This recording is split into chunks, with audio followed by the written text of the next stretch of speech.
Hey everyone!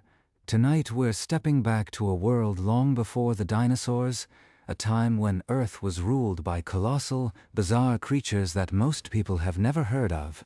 They're called synapsids, and here's the mind-blowing part. They are our direct ancestors, not dinosaurs. Us.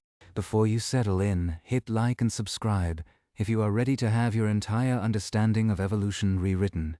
Drop a comment with your location and what time it is for you. Now dim the lights and burrow into your blankets. Have you ever wondered what stalked the Permian landscapes 60 million years before the first T-Rex? Were they scaly monsters, or something surprisingly familiar? How did a lineage of these forgotten giants survive an apocalypse that wiped out nearly all life on Earth, eventually giving rise to every mammal alive today, including you? Let's find out. We're talking about the Permian period, a span of nearly 50 million years that ended around 252 million years ago. To put that in perspective, the entire reign of the dinosaurs, from the first Triassic species to the last trembling Tyrannosaurus, lasts roughly 165 million years. The synapsids ruled for 60 million of those Permian years before a single dinosaur ever walked the Earth. And yet, if you walked through a natural history museum today, you'd be forgiven for thinking life before the dinosaurs was little more than a footnote. Most gift shops will sell you a Dimetrodon toy right next to the Triceratops. Most labels still call it a dinosaur.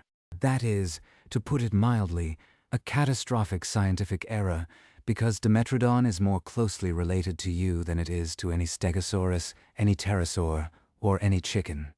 Dimetrodon is a synapsid.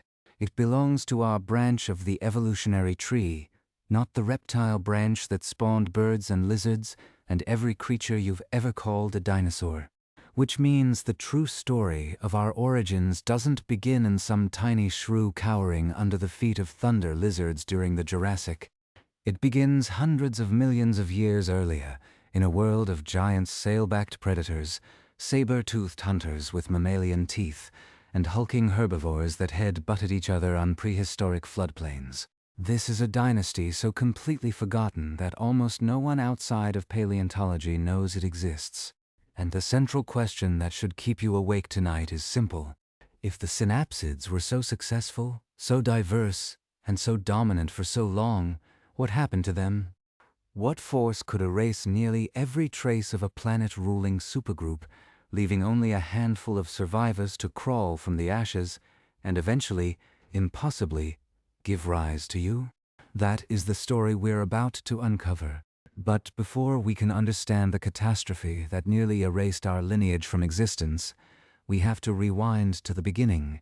We have to meet the synapsids themselves. Picture the Earth as it was roughly 300 million years ago. All the major land masses we know today, North America, Africa, Europe, and Antarctica, were fused into a single colossal supercontinent called Pangaea. The climate was ferocious, swinging between vast ice sheets near the southern pole and scorching deserts across the equatorial interior. The oxygen levels in the atmosphere were far higher than they are today, which meant wildfires could ignite with terrifying speed and insects grew to nightmare proportions. Imagine a dragonfly with a wingspan the size of a hawk. That was the Carboniferous period, bleeding into the Permian, and it was into this volatile, alien world that the first synapsids emerged from the primordial amphibian stock. Now, the term synapsid refers to one specific anatomical detail, a single hole in the skull, behind each eye socket called the temporal fenestra. It sounds like the most boring trivia imaginable, but that little opening changed the course of planetary history. It allowed jaw muscles to anchor more powerfully, which meant synapsids could develop stronger bites, process food more efficiently, and eventually evolve complex chewing mechanisms that reptiles could only dream of. This one adaptation would cascade across hundreds of millions of years into the teeth in your own mouth right now. The earliest synapsids, creatures like Archaeothrys, looked superficially like small lizards, but they were already on a fundamentally different evolutionary path. And as the Permian unfolded, they diversified into a staggering array of forms that conquered every major terrestrial ecosystem on Pangaea. Let's begin with the most recognizable face of the Permian, the one you have almost certainly seen erroneously labeled as a dinosaur in a children's book or a museum gift shop: Dimetrodon. Dimetrodon lived between roughly 295 and 272 million years ago, and it grew up to 15 feet long, weighing as much as 550 pounds in the largest species. The defining feature, of course, is that enormous sail on its back, formed by elongated vertebral spines that could stretch taller than a grown man. For decades, paleontologists debated the function of this sail.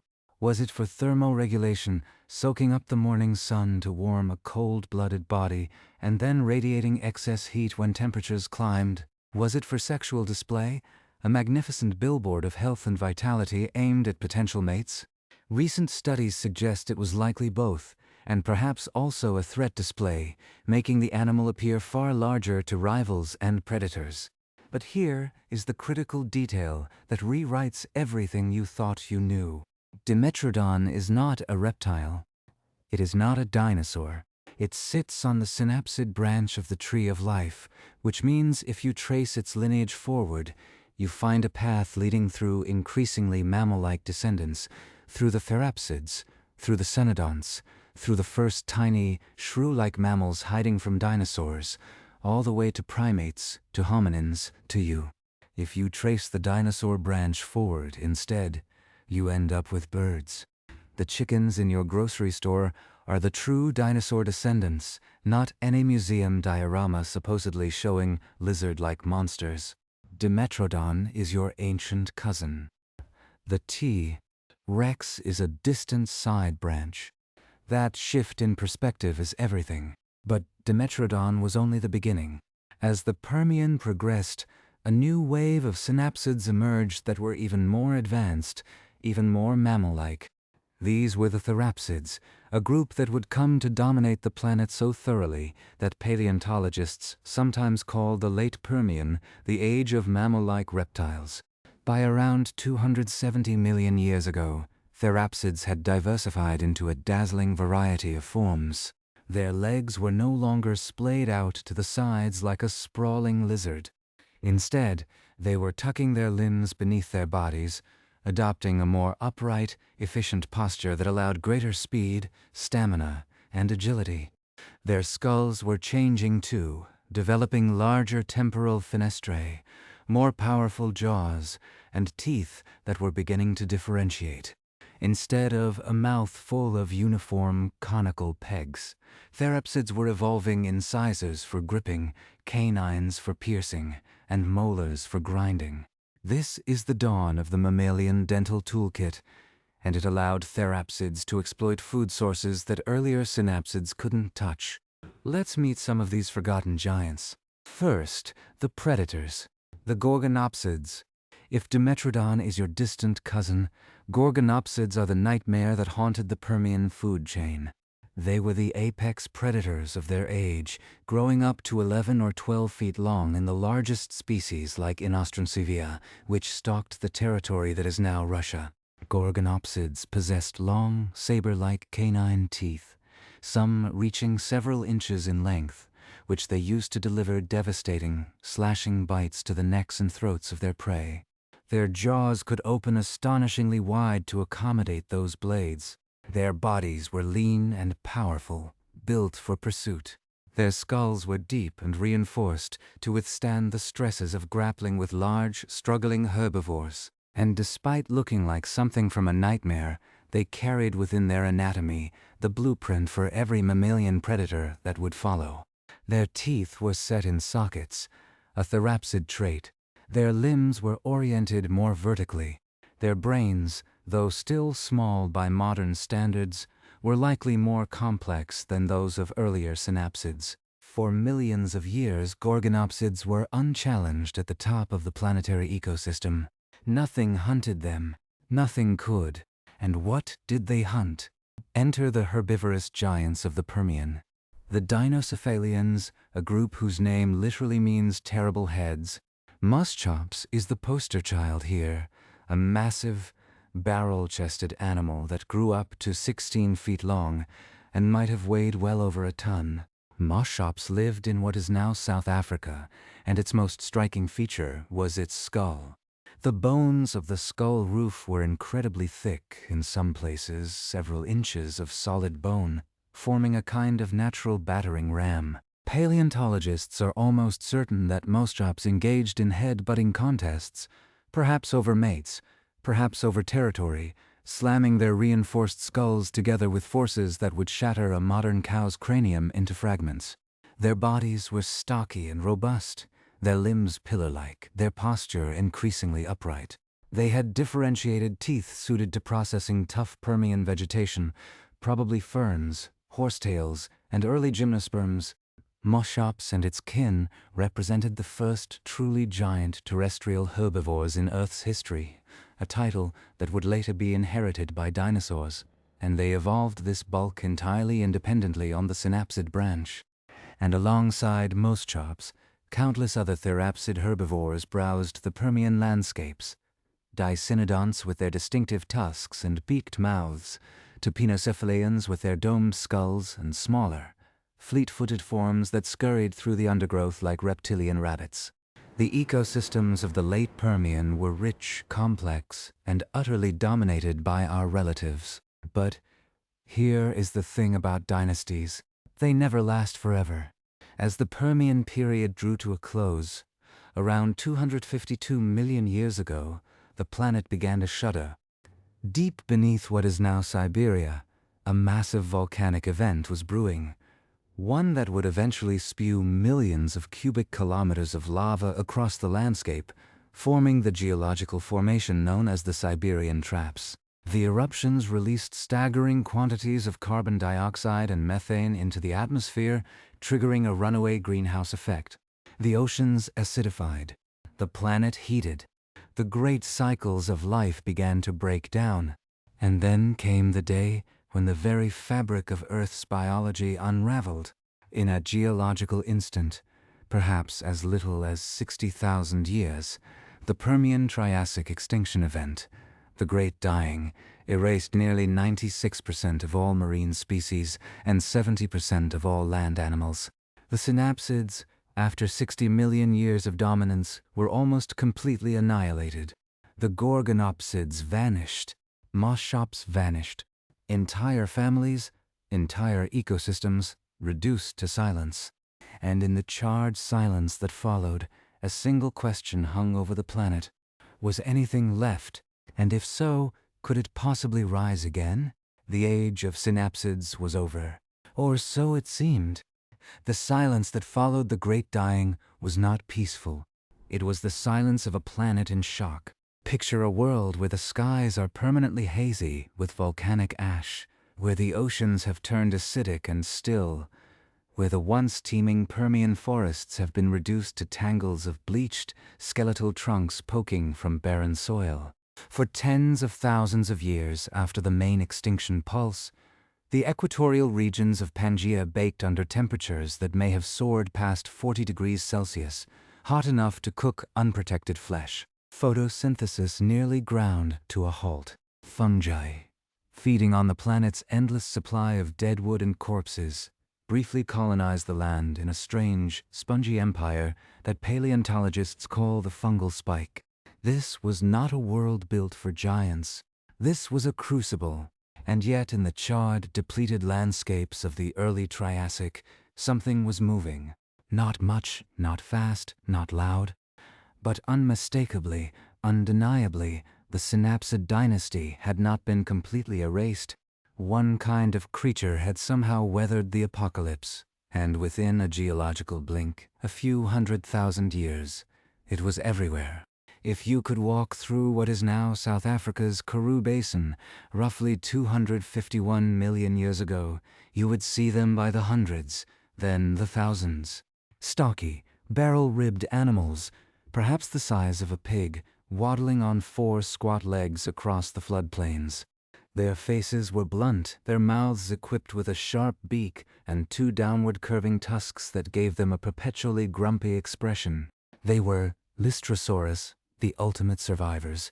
And survivors they were. Before the extinction, Lystrosaurus was just one of many dicynodont herbivores, a middling member of the Permian menagerie. After the extinction, in the earliest Triassic strata, Lystrosaurus fossils become so abundant that they make up more than 90% of all known vertebrate remains in some regions. 90%? Imagine walking through a modern African savanna where 90 out of every 100 animals you encounter are a single species of warthog. That was the early Triassic. The planet, scraped raw and empty, had been inherited by a stubby, tusked synapsid that no one would have bet on. How did Lystrosaurus do it? That question has haunted paleontologists for decades, and the emerging answers are as surprising as they are instructive for our own lineage. First, Lystrosaurus was almost certainly a digger. Its powerful forelimbs, massive shoulder girdle, and shovel-like hands suggest an animal that could tunnel into the earth with alarming efficiency. During the worst heat waves of the extinction, burrowing several feet below the surface could have meant the difference between literal death by heatstroke and a reasonably comfortable subterranean microclimate. Second, Lystrosaurus appears to have been a metabolic generalist. Its breathing and digestive systems likely allowed it to tolerate the catastrophically low oxygen levels and high carbon dioxide concentrations that suffocated other species.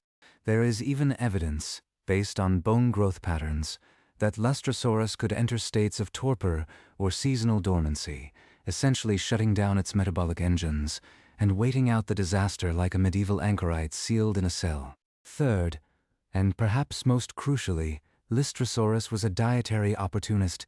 Its beaked mouth and tusk-assisted cropping apparatus could process almost anything fibrous or woody, from ferns to horsetails to the newly evolving seed ferns that began recolonizing the planet. When the buffet offers only one dish, you had better be able to digest it.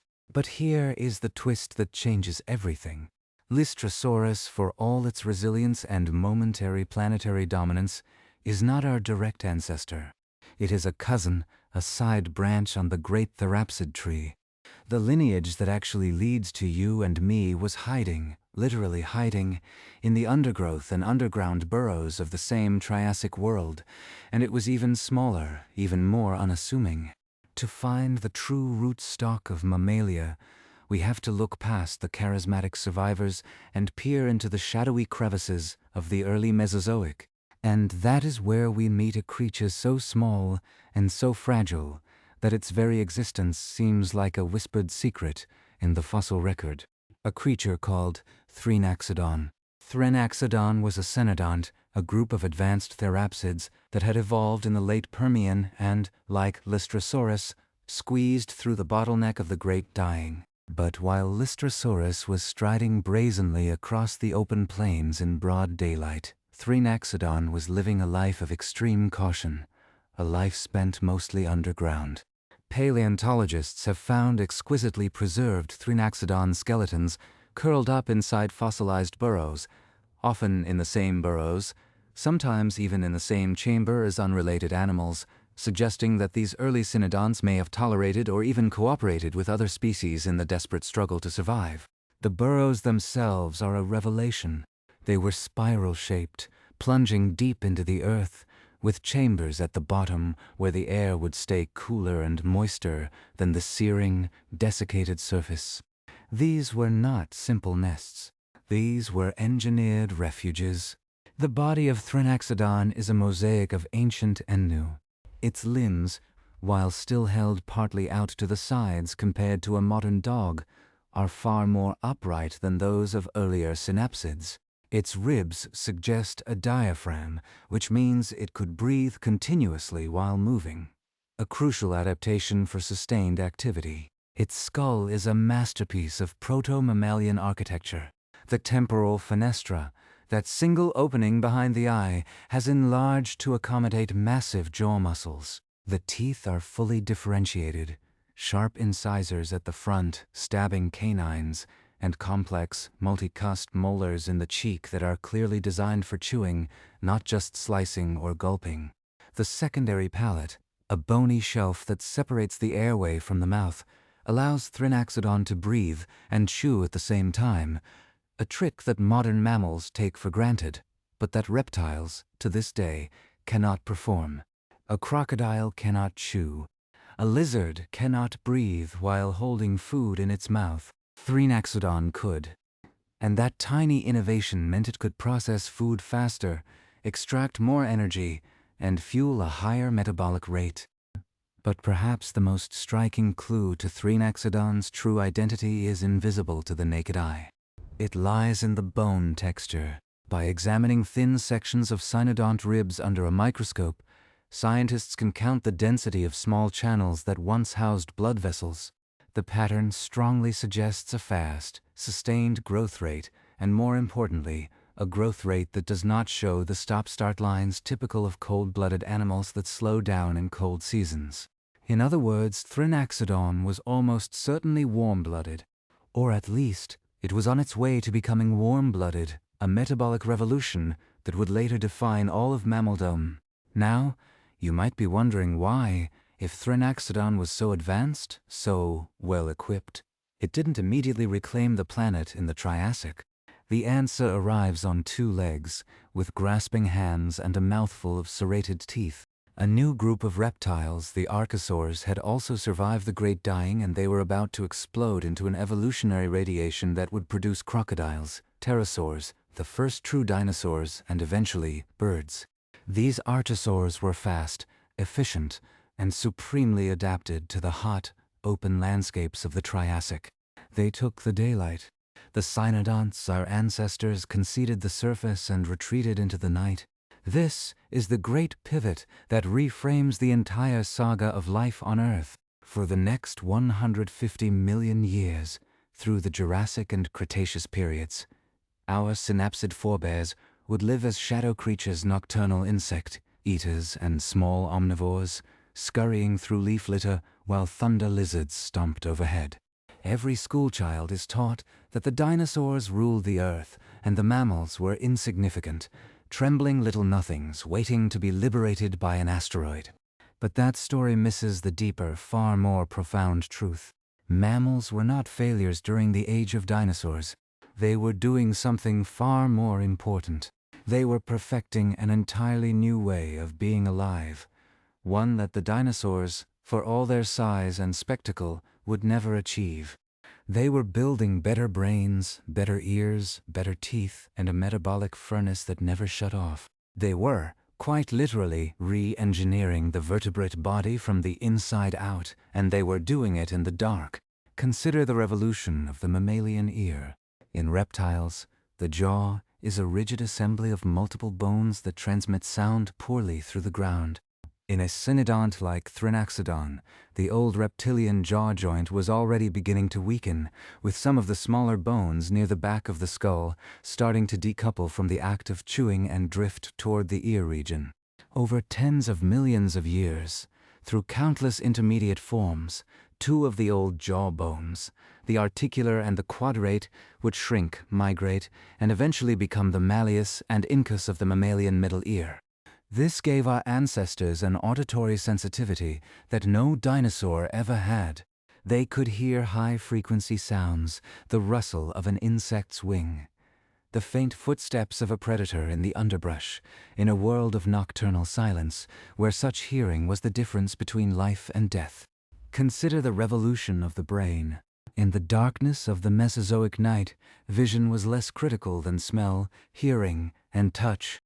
The cynodont brain began to expand, particularly the neocortex, the wrinkled outer layer that in modern mammals supports complex sensory processing, memory, and eventually, consciousness itself. Fossil skulls of early mammals and advanced cynodonts show increasingly large brain cases relative to body size. By the time the first true mammals appear in the late Triassic, around 225 million years ago, their brains are already proportionally larger than those of any dinosaur of equivalent size. The great sauropods, the towering carnosaurs, were magnificent biological machines, but they were running on older neural hardware. The mammals, small and furtive, were investing in software. And consider the revolution of reproduction. At some point during the long Jurassic and Cretaceous obscurity, our ancestors evolved mammary glands, the defining feature that gives our class its name. No fossil can directly preserve a mammary gland, but we can infer their presence from the absence of egg-laying in later mammals. The first milk was likely a simple, nutrient-rich secretion from skin glands, evolved to keep eggs moist, or to provide antimicrobial protection, or to feed tiny hatchlings in the damp darkness of a burrow. Over time, it became the foundation of an entirely new reproductive strategy, one that allowed mothers to invest enormous energy into a few, well-cared-for offspring, rather than scattering hundreds of eggs and hoping for the best. This, too, was a quiet revolution, honed in the shadows while dinosaurs laid their clutches in the sun. But make no mistake, the Mesozoic was not a peaceful slumber for our ancestors.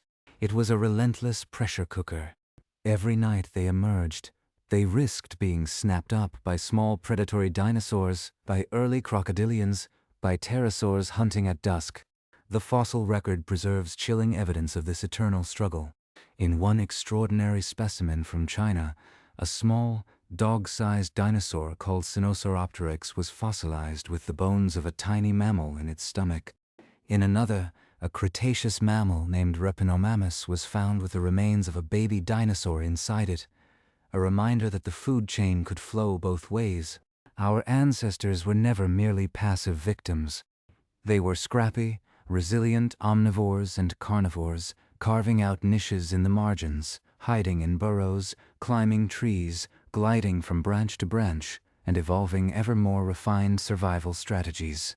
By the end of the Cretaceous, they had already diversified into a host of forms: swimmers, diggers, climbers, and even gliders. They were ready. They were waiting.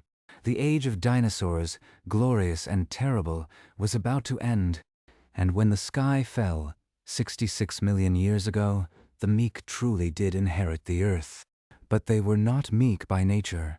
They were survivors by design, forged in the longest, darkest apprenticeship in the history of life. So the next time you look at a mammal, a cat, a whale, a human face in the mirror, remember that you are not looking at an understudy that finally got a lucky break. You are looking at the product of a 300-million-year saga that began long before the first dinosaur hatched. The synapsids ruled the Permian, burned in the Great Dying, retreated to the shadows, and slowly, patiently, built the machinery of mammalian consciousness. The dinosaurs inherited a vacuum, but the synapsid lineage inherited the future. And that inheritance, that long, improbable journey from Dimetrodon to you, is written in your bones, your ears, your warm blood, and every breath you take. The forgotten giants may be extinct, but their empire never truly ended. It just changed shape. But here is the thing about shape-shifting empires. They leave relics. And the relics of the Synapsid dynasty aren't locked away in some dusty museum drawer, sealed behind glass and forgotten. They're inside you. Right now, every single human body is a walking, breathing museum of Permian and Triassic adaptations, and the more you understand those adaptations, the stranger and more miraculous your own existence becomes. So, let's take an inventory, moving from the obvious to the deeply hidden. You want proof that you are a synapsid? Start with your face. Open your mouth. Run your tongue over your teeth. You have incisors at the front, those flattened blades you use to bite off a piece of apple. You have canines, the pointed fangs that sit at the corners of your smile, a direct inheritance from the Gorgonopsids who used teeth like these to pierce the throats of their prey. And behind those, you have premolars and molars, broad grinding surfaces with cusps and grooves that fit together like a biological mortar and pestle. This dental differentiation, this heterodont dentition, is a synapsid invention. Reptiles, for the most part, have rows of uniform teeth, all the same shape. A crocodile's smile is a picket fence of identical cones. Your smile, with its varied architecture, is a direct legacy of the therapsid revolution. And if you want to feel something even deeper, close your mouth and breathe. You can do that because you have a secondary palate, that bony shelf that separates your nasal passages from your oral cavity. When you are chewing a mouthful of food, you don't have to stop breathing. A lizard does. A lizard must hold its breath while it manipulates prey in its mouth, a serious limitation that forever caps reptilian activity. You can thank your cynodont ancestors 250 million years ago for the roof of your mouth. Now let's move higher. Wiggle your lower jaw. Feel that hinge just in front of your earlobe. The bone you are moving, the dentary, is enormous compared to the rest of your skull. In reptiles, the jaw is a complicated assembly of several bones, and the dentary is just one modest component.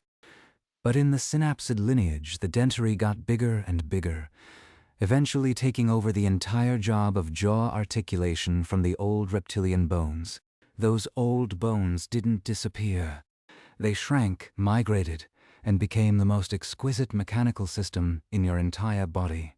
The bones of your middle ear. Reach up and gently flick the cartilage of your outer ear. Deep inside, behind your eardrum, 3 tiny bones, the malleus, incus, and stapes, are conducting every vibration from the air into the fluid of your inner ear. The malleus and incus are the transformed remnants of the reptilian jaw joint. You are literally hearing the world through a repurposed set of ancestral jawbones. This is one of the most beautiful and well-documented evolutionary transitions in the entire fossil record.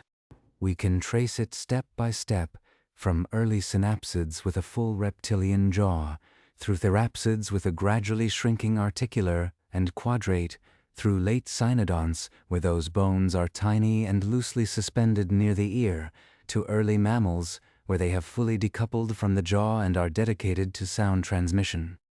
You hear with bones that once chewed. That is not a metaphor, that is anatomical fact. And the sensitivity of your hearing, the ability to detect the subtle rustle of a footstep or the breath of a whisper, that is your nocturnal inheritance, honed over 150 million years of dodging dinosaurs in the dark. Your ears are synapsid ears, forged in the shadows of the Mesozoic. Now consider your metabolism. You are warm-blooded. You maintain a constant core temperature of about 37 degrees Celsius, regardless of the weather outside. That is a phenomenally expensive adaptation. You must consume vastly more food than a reptile of equivalent size just to keep your internal furnace stoked. You can starve in a matter of weeks, whereas a large python can go months without eating. But the payoff is enormous. You can be active at any hour, in any season. You can chase prey over long distances without overheating. Your enzymes operate at peak efficiency all the time. Your neurons fire faster, and this endothermic furnace, which traces its origins back to the cynodonts and possibly even earlier, is what allowed our ancestors to remain active during the cold Triassic nights, to burrow into chilly soil and keep warm, to evolve a nurturing behavior that relies on a mother's own body heat. You are not just warm-blooded. You are a living generator, burning through calories at a rate that would make a dinosaur boggle. And speaking of nurturing, let's talk about the most defining trait of all. You were, at some point in your infancy, fed by a mammary gland. Milk is the ultimate synapsid innovation. It is a complete, customized, chemical signal-laden food source that allows mammalian mothers to transfer extraordinary resources to their young without needing to forage during the vulnerable postnatal period. No bird or reptile produces anything comparable. Crop milk from pigeons is a pale imitation. The evolution of milk is still murky in the fossil record, but the genetic evidence is clear. The genes for casein, the major milk protein, are shared across all mammal groups and trace back to a common ancestor that lived well before the dinosaurs died. Some scientists now believe that lactation originally evolved not for nutrition, but for hydration, to keep parchment-thin eggs moist in dry burrows. Others argue that the ancestral fluid was packed with antimicrobial peptides, a chemical defense system to protect hatchlings from the fungal and bacterial soups of the Triassic. Whatever the original function, milk became the foundation of an entirely new way of raising young, and it is stamped into your very being. Every time you drink a glass of cow's milk, you are participating in a cross-mammalian exchange that is 200 million years deep. And while we're on the subject of skin, consider your sweat glands, your sebaceous glands, your hair. Hair is a synapsid invention, possibly evolved from sensory whiskers in the cynodont lineage, eventually spreading across the body as insulation. The oldest known fossil hair impressions date back to the Middle Jurassic, preserved in coprolites, fossilized dung, suggesting that small mammals with dense fur were scuttling around in dinosaur territory more than 160 million years ago. Sweat glands, too, are a mammalian specialization, allowing for evaporative cooling, a far more efficient thermoregulation mechanism than a lizard's panting. And the sebaceous glands that keep your skin waterproof, that make your hair shiny, that cause your acne, are part of the same ancient secretory toolkit. You are a synapsid wrapped in a waterproof, insulated, self-lubricating integument that no dinosaur ever possessed. But here is the twist. And it's the kind of twist that changes how you see your entire species. All of these synapsid adaptations, all this warm-blooded, milk-drinking, keen-eared glory was built for a world of smallness and obscurity. For the entire Mesozoic, our ancestors were underdogs. They were engineers in the shadows, perfecting their craft while the dinosaurs took the spotlight. And then the asteroid hit, and the world changed overnight. And suddenly the very adaptations that had seemed so humble became the keys to world domination. The endothermic furnace allowed mammals to survive the long, dark impact winter when global temperatures plummeted. The burrowing skills inherited from Lystrosaurus and Thrinaxodon kept them sheltered from the raging wildfires. The generalized teeth and flexible diets allowed them to scavenge on the dead and the dying while specialist predators starved. The milk allowed mothers to raise young in a devastated landscape where food was scarce. In the Paleocene, within a few 100,000 years of the impact, mammals exploded in size and diversity. Within a few million years, they had produced the ancestors of whales, bats, primates, and everything else. The synapsid empire had finally reclaimed the surface, not by brute force, but by having spent 150 million years preparing for exactly this moment. But there is a darker layer to this story, one that we are only just beginning to understand. The synapsid lineage didn't just inherit the Earth. It began to reshape the Earth in ways that no dinosaur ever did, and the consequences are unfolding right now, in real time. The climate crisis that dominates our news feeds, the mass extinction that biologists are calling the sixth great extinction event, is being driven by a single species, Homo sapiens. We are synapsids, and we are now the asteroid. Let that sink in. The lineage that survived the most catastrophic mass extinction in planetary history, that crawled from the ashes of the Great Dying and hid from dinosaurs for 150 million years, has now become the primary agent of a new mass extinction. And the parallels between the Permian Triassic and the present day are eerie and unsettling. Look at the drivers. The Great Dying was triggered by a massive release of greenhouse gases from the Siberian traps, volcanic eruptions that spewed carbon dioxide and methane into the atmosphere for tens of thousands of years. The resulting climate chaos, ocean acidification, and deoxygenation killed nearly everything. Today, we are releasing greenhouse gases at a rate that, by some estimates, exceeds the rate of the Siberian traps by an order of magnitude. We are not volcanoes. We are a single species of bipedal ape, but through the combustion of fossil fuels, through industrial agriculture, through the relentless deforestation of the planet, we are pumping carbon into the atmosphere so quickly that the Earth's systems are struggling to keep up. The oceans are acidifying. The coral reefs, the rainforests, the great ice sheets are dying on our watch. And the species extinction rate is now estimated to be hundreds to thousands of times higher than the natural background rate. We are in geological real-time, conducting a global experiment on the biosphere, and the results are starting to look alarmingly like the end Permian. But even more unsettling is the fact that we are doing this not out of malice, but out of the very synapsid traits that made us successful. Our endothermic metabolism, inherited from those ancient burrowers, demands abundant energy. For most of human history, we satisfied that demand through hunting, gathering, and early agriculture. Then we learned to tap into the stored energy of ancient forests and plankton, the coal and oil that represent hundreds of millions of years of accumulated organic carbon from previous life forms. That fossil fuel wealth, a one-time inheritance, enabled the Industrial Revolution, the population explosion, the modern world with all its wonders and horrors. In a very real sense, we are burning the ghosts of Carboniferous and Permian synapsids to power our civilization. The energy that once moved Dimetrodon's muscles, that built Moscops's bones, that fueled the burrowing of Lystrosaurus, is being released into the atmosphere as carbon dioxide, and it is warming the planet at a catastrophic rate. And our social behavior, another synapsid legacy, has scaled up to a planetary level. Mammals are intensely social creatures. The mother-infant bond, the extended family group, the complex hierarchies, the cooperative hunting, the altruism. These are all deeply rooted in our therapsid past. But when you combine that sociality with a massive brain capable of language, technology, and long-term planning, you unlock something unprecedented in the history of life. A species that can coordinate across continents, extract resources on a geological scale, and alter the very chemistry of the atmosphere. Ants create colonies. Whales sing songs.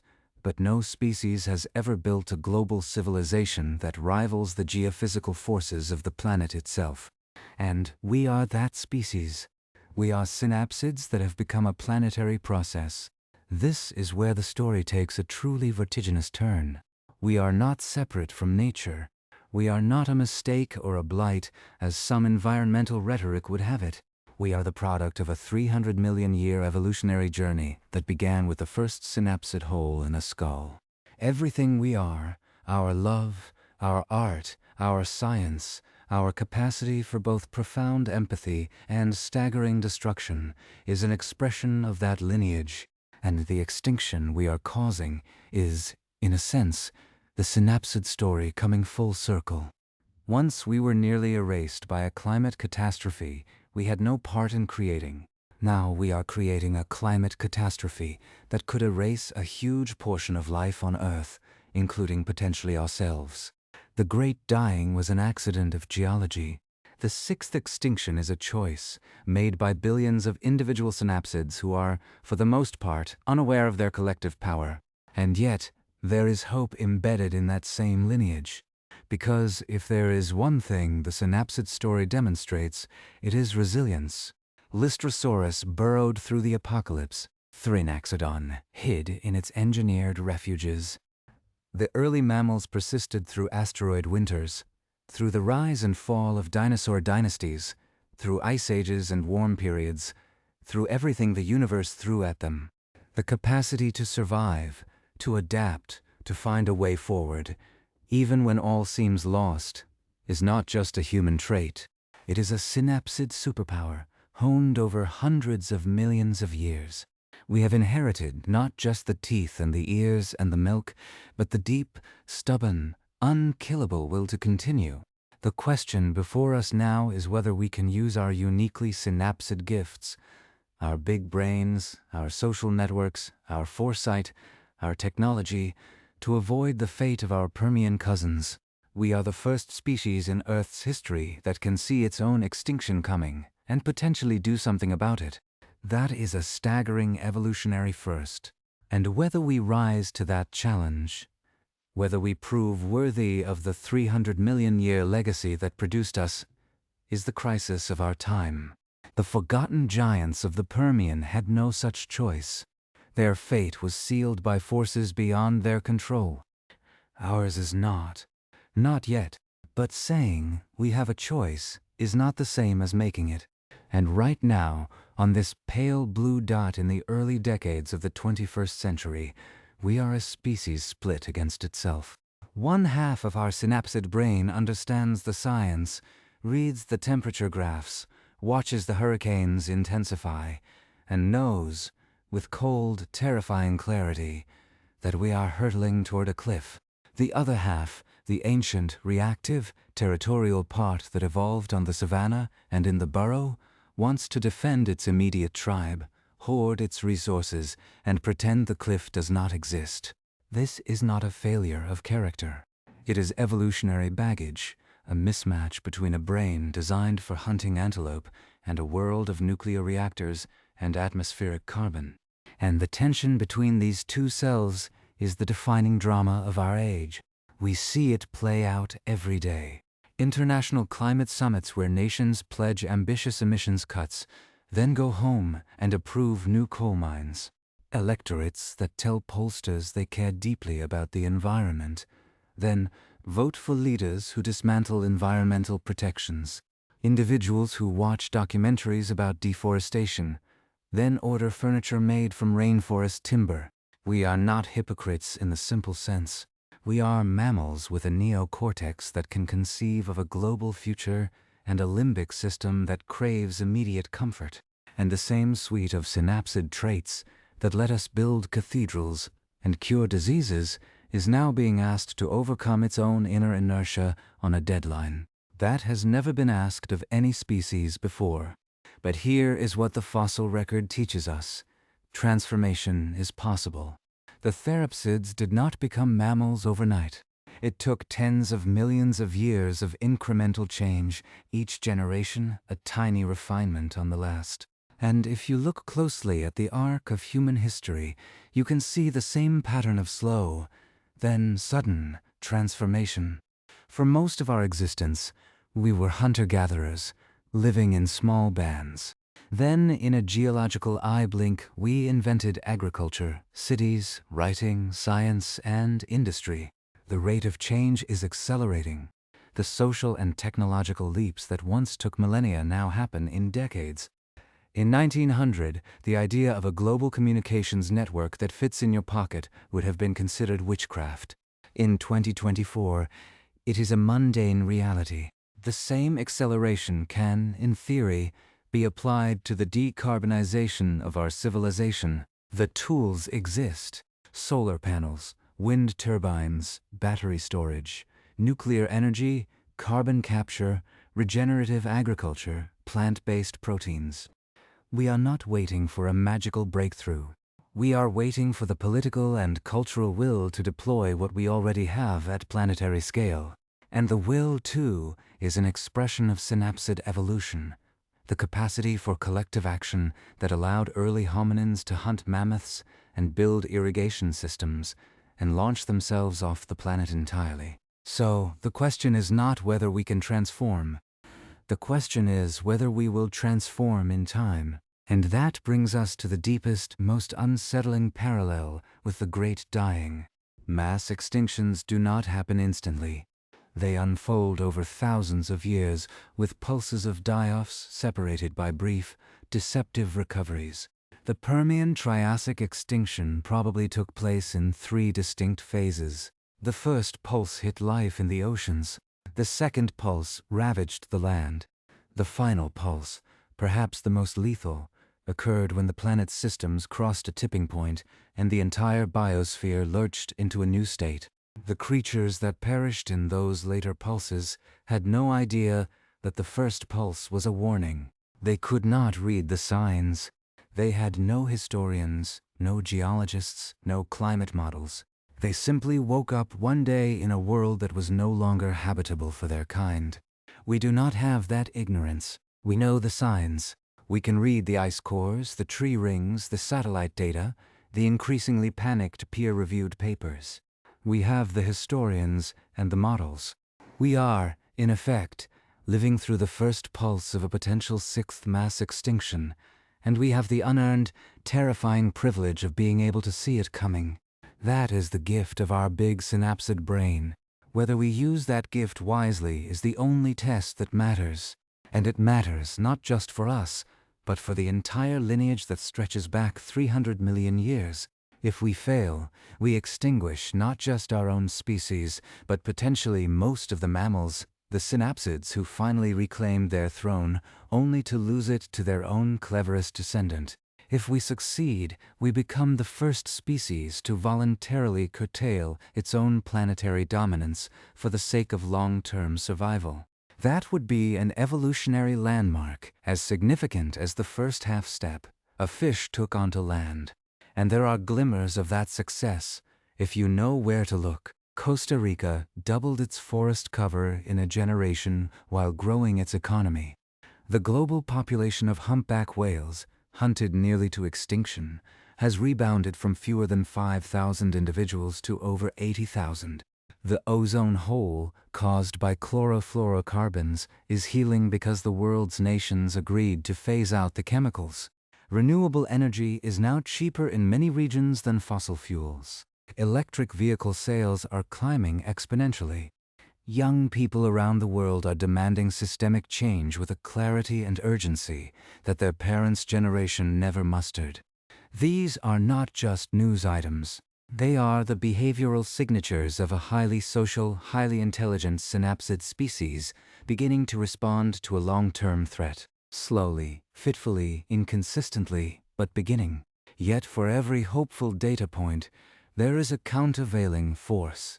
The Amazon rainforest, once a carbon sink, now emits more carbon than it absorbs in some years due to deforestation and fire.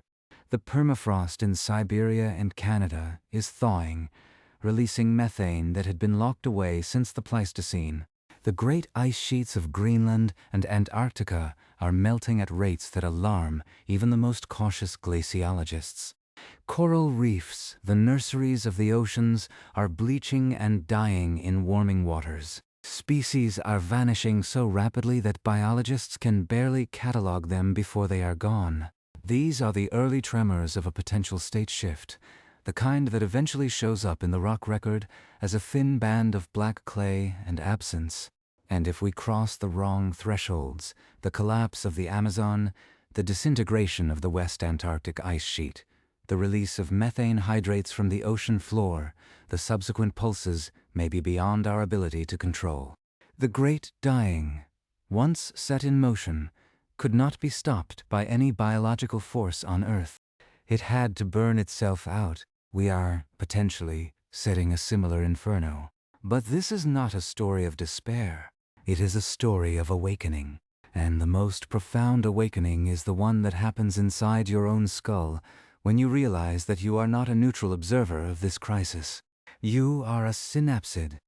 Your body, your mind, your culture, your entire being is the product of a 300 million year journey through the most harrowing conditions life has ever faced. You are a living, breathing monument to survival against the odds. Your ancestors crawled from the swamps of the Carboniferous, dominated the Permian, were burned to near nothingness in the Great Dying, hid from dinosaurs for 150 million years, survived the asteroid that killed the tyrants, radiated into a million forms, weathered ice ages, built civilizations, and now stand at the threshold of a decision that will echo through geological time. That is not a burden. That is a privilege, and it comes with a responsibility that is woven into the very structure of your bones. So, what do you do with that knowledge? The answer will vary for every person, but the first step is the same for all. You remember. You remember the forgotten giants. You teach their names.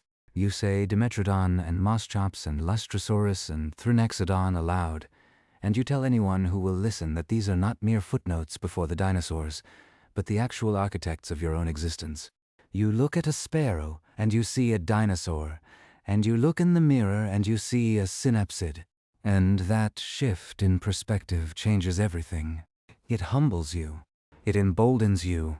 It connects you to the vast, breathing web of deep time in a way that abstract numbers and policy debates never can. Now, before we close this chapter, there is one more surprise, One final detail that most people never learn about the synapsid story. It concerns an animal that is still with us, a living fossil that embodies the strangeness and resilience of our ancient kin. You may have seen it in a zoo, or a nature documentary, or perhaps in the rivers of eastern Australia. It has a duck-like bill, a beaver-like tail, webbed feet, and it lays eggs. The platypus. Monotremes like the platypus and echidna are the last surviving members of one of the oldest branches of the mammalian family tree, a branch that split off from our own lineage more than 200 million years ago, back when the first true mammals were creeping through the ferns of the Jurassic. And the platypus carries within its genome a staggering collection of ancient synapsid traits. It has no nipples. It secretes milk through patches of skin on its belly, a direct window into the earliest origins of lactation. Its snout is covered with electroreceptors, an adaptation for hunting in murky water that likely traces back to the whisker-like sensory systems of early cynodonts. And the male platypus possesses a venomous spur on its hind leg, a weapon that can deliver excruciating pain, and that is possibly a relic of a time when the ancestors of mammals were venomous. Recent genetic studies have shown that the genes for venom production in platypus are similar to those in reptiles, suggesting that venom may have been present in the earliest synapsids, or even earlier, and that the platypus simply never lost it while our own lineage did. The platypus is not a freak. It is an ambassador from the deep past, a creature that reminds us that the synapsid empire never fully vanished. It just branched into countless forms, some of which still carry the ancient toolkit. When you look at a platypus, you are seeing a living synapsid that has walked the earth alongside dinosaurs and still thrives today. It is proof that being forgotten is not the same as being gone. And so we return to the question that opened this journey. Who were the forgotten giants that walked the earth long before the dinosaurs?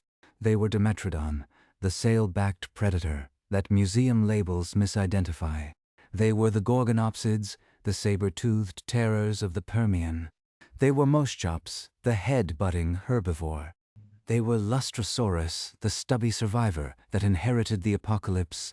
They were Thrinaxodon, the burrowing architect of the mammalian blueprint. And they were countless other species, named and unnamed, who lived and died in a world so remote from our own that it might as well be an alien planet. But they were also, and this is the crucial point, our direct ancestors. We descend from them. The dinosaurs do not, and the line that connects us to them is unbroken. It survives in the teeth and the ears, the sweat and the milk, the complex brain and the beating heart of every mammal alive today. So the next time you are lying in bed, on the edge of sleep, and you feel the warmth of your own body under the blankets, or you hear the faint rustle of the wind outside, or you feel the heartbeat of a child or a pet curled against you, remember that you are experiencing the accumulated legacy of 300 million years of synapsid evolution. You are not just a person. You are a dynasty. And the storm that extinguished 96% of life on Earth could not extinguish your lineage. The dinosaurs could not outcompete it. The asteroid could not kill it. And the great challenge of the coming century is whether you and your billions of fellow synapsids can ensure that it does not finally end here. And it's not just a challenge for some distant future generation. It's a challenge for you right now, in this quiet moment, as you lie here in the dark, with the weight of 300 million years pressing gently against your consciousness. Maybe that sounds overwhelming. Maybe it sounds absurd. But consider this. Every night when you close your eyes and let your body surrender to sleep, you are performing an act that would be utterly alien to a dinosaur. Sleep, as we experience it, with its rapid eye movements, its complex cycles of deep restoration and dreaming, is a mammalian innovation. It's a neurological process that evolved in the same shadowy burrows where our ancestors hid from the archosaurs. Your dreams, your nightmares, your quiet drifting off while a voice murmurs in the background, all of it is part of the synapsid inheritance. And there is something profoundly comforting in that. You are not alone in the dark. You are accompanied by the ghosts of 1 billion ancestors, all of whom also slept, also dreamed, also woke to another uncertain day. So as you settle into your blankets, as your breathing slows and the edges of the world soften, let your mind drift back through the corridors of deep time. Imagine the Permian floodplain at dusk, the sky streaked with pink and purple, a massive Dimetrodon silhouetted against the last light, its sail catching the final warmth of the sun. Imagine the first brave Lystrosaurus poking its blunt snout from a burrow after the ash had settled, sniffing the air of a planet that had nearly forgotten life. Imagine the tiny, fur-covered Thrinaxodon, whiskers twitching, listening with its newfangled ear bones to the distant footfalls of a predator it would never see. All of those moments, all of those creatures, are not separate from you. They are you, in a very real biological sense. The atoms that made their bones have been recycled by the Earth countless times, and some of them, by the patient alchemy of geology and biology, have ended up in your skeleton, your teeth, the enamel of your smile. You are a temporary assembly of ancient stardust and Permian carbon, briefly animated by the unique metabolic fire that our lineage perfected. And the story does not end when you wake up tomorrow. Every choice you make, every meal you eat, every product you buy, every vote you cast is a continuation of the synapsid saga. That does not mean you should live in a state of perpetual existential crisis. It means you can live with a sense of deep participation.